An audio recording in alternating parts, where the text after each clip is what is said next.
points.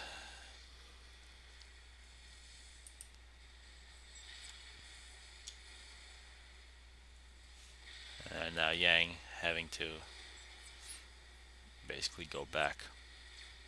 He did outplay his opponent. Afraid made some pretty bad mistakes, but not much you can do as a mid player when your base is getting bombarded like this. And VIP he's getting the missile launcher at this point. He just got it.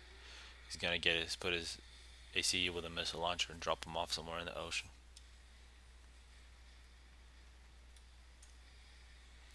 You can still see DCC with the highest score, so he made a nice economy for himself, but did not do his job, which is basically winning air, which is exactly what VMC did.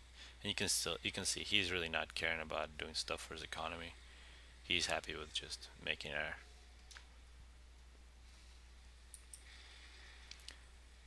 So nice example where attacking doesn't win.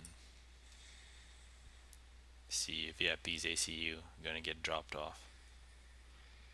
At this point it's not clear. He can either drop his commander off with his tactical missile and shoot, or he can drop directly into the base.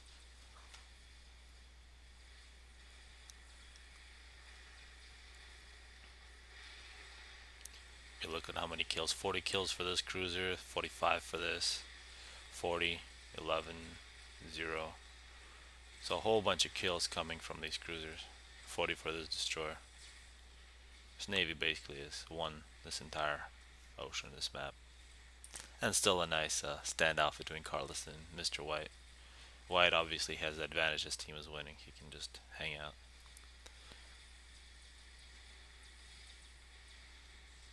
And now we see the cruise missiles coming in from VIP.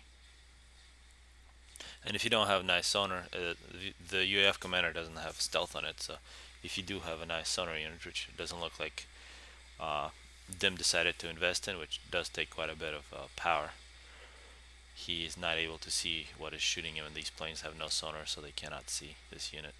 Basically for Dim, what he's seeing, cruise missiles coming out of nowhere, hitting his mass extractors, which have just been upgraded to Tech 2.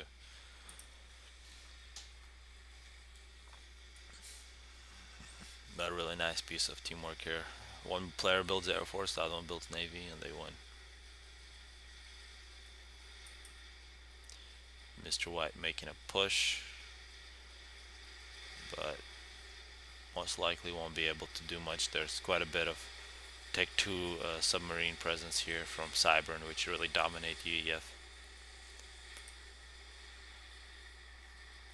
You can see how devastating these cruise missiles are, basically just raining down on Yang. Nothing he can do. You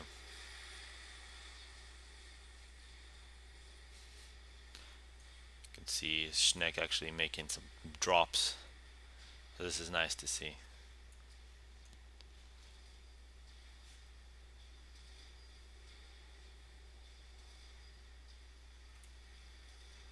And really nothing DCC can do at this point. Which he's basically doing nothing, just upgrading his mass extractors.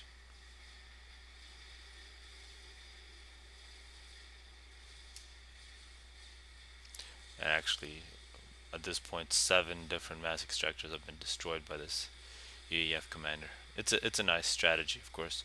Once you get found out, you'll most likely get killed.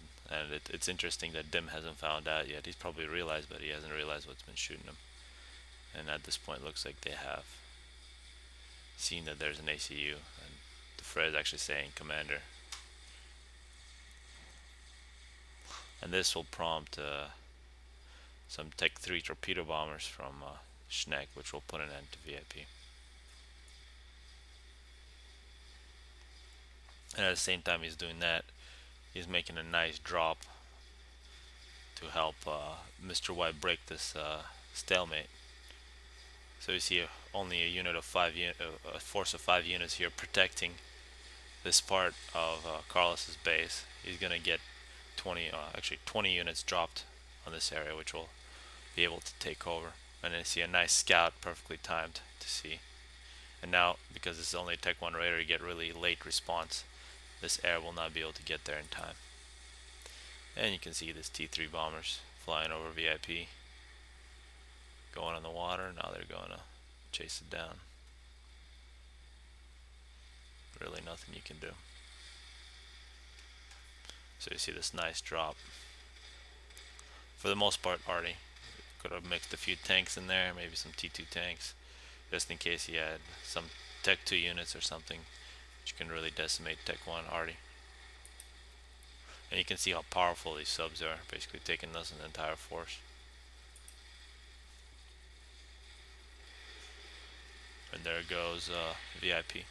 So I hope you enjoyed this replay. So well played for everyone.